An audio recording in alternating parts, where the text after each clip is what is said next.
Hi, this is Sebastian. Welcome to my YouTube channel, The Unicorn Gathering. And today we are talking about 5 signs you're having a spiritual awakening. So, first of all, let's talk about what is a spiritual awakening. That's kind of hard to describe. But in shorthand, it means waking up to a new level of consciousness or a new reality, a higher level of consciousness. Waking up into a new awareness of who you are and what reality means to you and what meaning you put on reality. And so spiritual awakenings can happen like instantaneously, all at once, or they can happen gradually over a course of time. And they can be minor shifts in perspective to extremely life-changing, massive awakenings. So I thought this was an appropriate video to do because we are entering into a time on this planet and in the history of humanity as it sort of unfolds to this next stage where a lot of folks are going to be going through the process of spiritual awakening for the first time. And all of us unicorns, anyone that's watching this channel, is your souls have been around the block a few times and you are somewhat familiar with the process of spiritual awakening. So again, this is all just a reminder. If any of these things are happening to you, you don't have to worry about it. This is all very natural. So let's get started and talk about the 5 signs. All right. So the first sign, and I should say before I start, that all of these things can be happening simultaneously. It's not that they necessarily go in order. They kind of go in order, but they're kind of all happening at once. But the first thing that's really important to mention is that shit hits the fan. People think a lot of times that spiritual awakenings are like hearing the voices of angels and seeing stars and lights, and it's all pretty glitter and rainbows, but no. Usually it's a really, really intense, harsh reality check.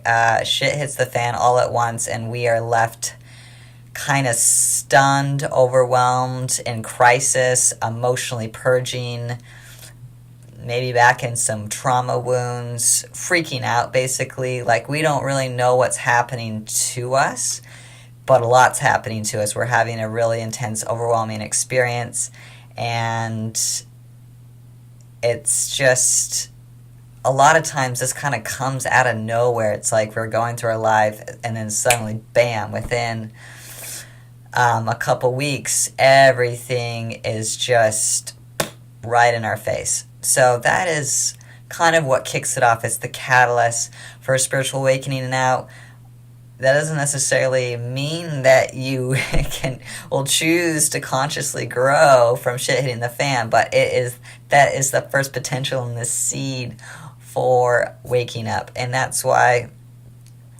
the universe sets us up with these little scenarios in our life, is to encourage us to have these awakenings, because generally we don't until things are in crisis, until things really fall apart. That is, for us to be rebuilt or to be rebirthed, we have to die first. So it's kind of like the first immediate death. All right, so that's the first sign, is shit hitting the fan. All right, let's go to the second one. Let me do that again. Hello. All right. The next sign that you're having a spiritual awakening is dramatic changes in your life, like big changes. Again, if you're having a smaller spiritual awakening, it could be smaller changes, but generally speaking, we're going to have some shifting maybe in the romantic relationship department, either getting into a relationship or exiting a relationship or a marriage. There could be a change of residence. There could be losing your job all of a sudden. or getting another job, or there being some sort of crisis in the work environment. There could be part of shit changing dramatically could be somebody in your family dying, or somebody close to you dying, or passing, or transitioning.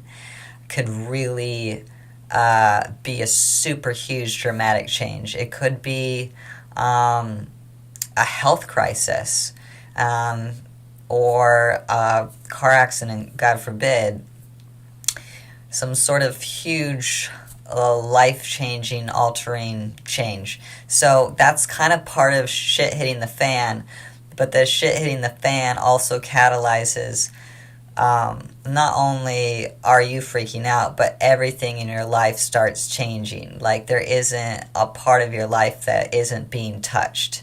So it is like a level up. Like, the universe is like, hey, time to go to the next level.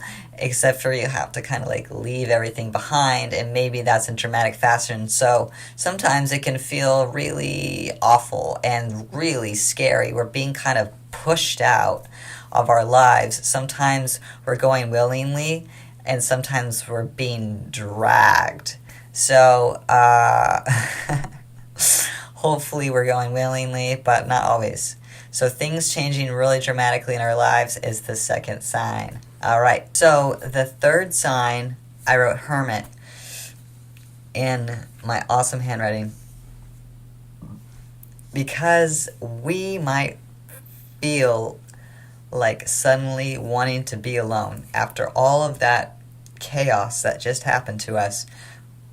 Our whole nervous system is likely going to be in shock, and so the immediate reaction is to come in to ourselves and feeling like we don't want to see anybody, we don't want to talk to anybody, we don't want to hang out with anybody.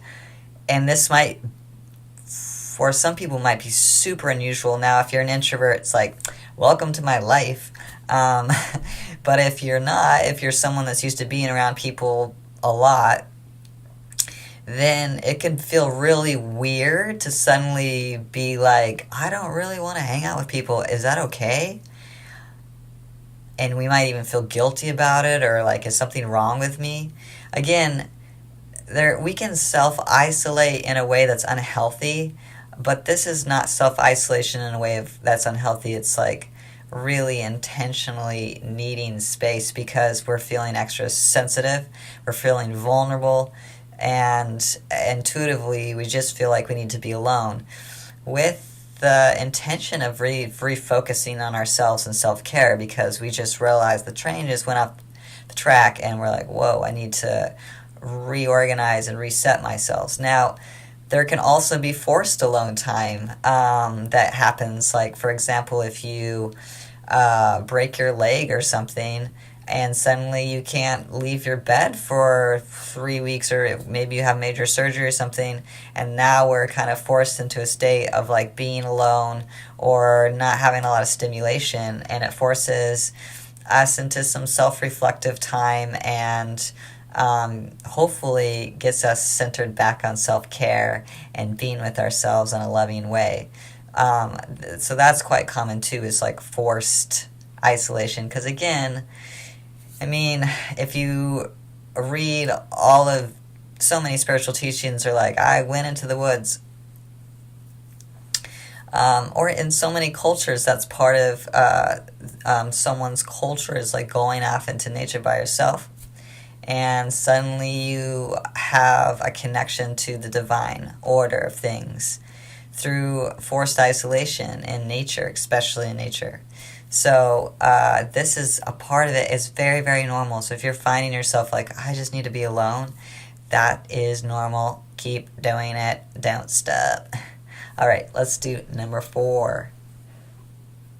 After spending some time alone and going through kind of the mucky muck of our feelings, after a while, eventually, we take care of ourselves long enough, we are going to have something called happiness.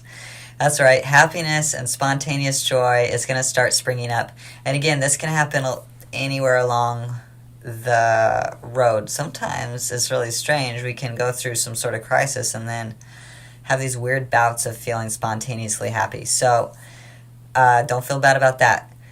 So you're gonna have this upwelling of this like the spring bubbling up of well-being and feeling peaceful and just feeling like having a lot of faith for your life, and just adopting a much broader and bigger perspective of who you are, instead of just like, I'm going to work, I'm doing this, I'm doing that, gotta survive, pay my rent, do my bills, da, da, da. It's like you have so much of a broader perspective of who you are as a soul and what you're doing on earth, and that feels very good because you're more connected to your higher self. You can feel kind of high, actually. You're just kind of walking around. Time feels very differently. You can just feel like you're kind of walking in a dream, and it's just you're connecting to some higher dimensions, and you're in a higher dimension. So you might feel like you've leveled up. Things that previously bothered you no longer bothered you. You're not reacting to people in the same way. Someone says something to you, and instead of getting really upset like you used to, you're just like, oh, I didn't feel anything. And things that you feared, like you're like, oh, I'm never doing that. Suddenly you're like, okay, I'm gonna do that. It's like all this stuff has just been kind of cleared out of the way. So that's the fun part of spiritual awakening, is this fourth step, which again is sprinkled in. It doesn't have to be in order, but it's just this like really great expanded awareness and feeling really connected to other people, music, nature, just feeling, sensitive to all of that. And yeah, it's great. All right, let's go to number 5. All right. So after you are having this expanded awareness, which starts bringing in a lot of self-love and self-love habits, what happens is that your daily habits start changing spontaneously. In a regular life, we're like, God, I just wish I could work out more, eat healthier, and we just try and try. It's just like not happening, and it's like such a struggle.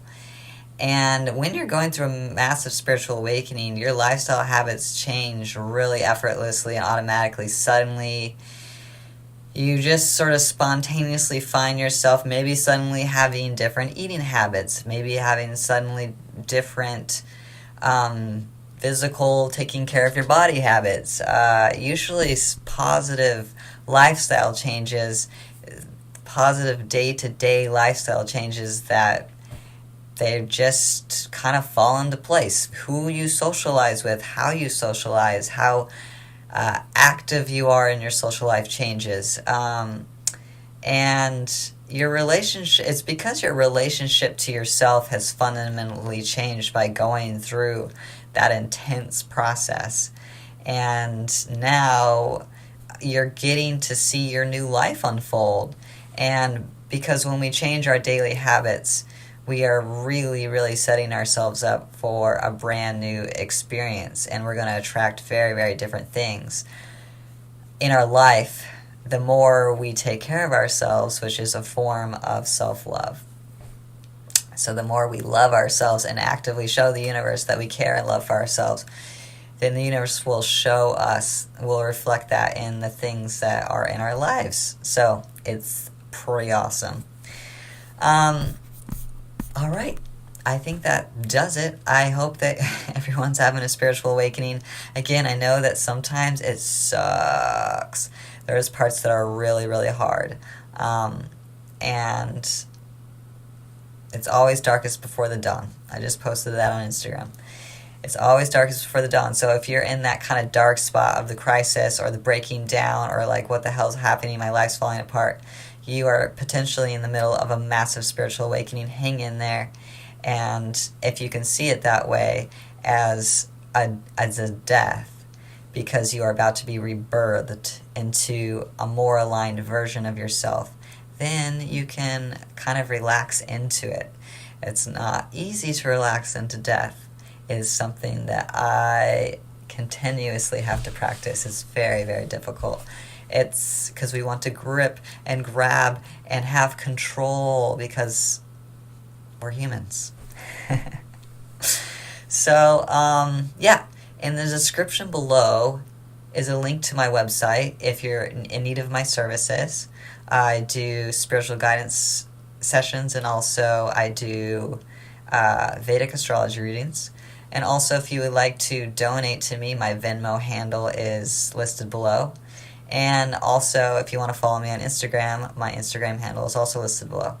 So, just want to let you know you are loved, and I'll see you next time. Sebastian out.